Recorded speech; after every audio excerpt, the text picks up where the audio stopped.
অনেক দিন পর এরকম আকাশ দেখলাম। সুবহানাল্লাহ, আলহামদুলিল্লাহ।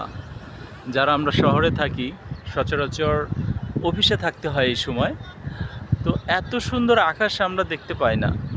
সকালে যাই, তারপর আবার সেই সন্ধ্যার পরে আসি, কিন্তু এত সুন্দর আকাশ, মাশাল্লাহ, সুবহানাল্লাহ, সেই শৈশবে দেখেছি।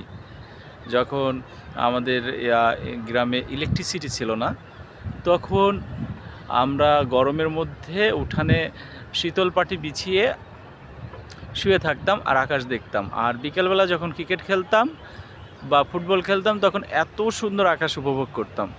তখন তো আর বুঝতাম না যে এইরকম আকাশ দেখার সৌভাগ্য আর আমাদের হবে না খুব একটা। তো আলহামদুলিল্লাহ, আজকে দেখেন কত সুন্দর আকাশ। ওয়াও, সুবহানাল্লাহ, আলহামদুলিল্লাহ, মাশাল্লাহ।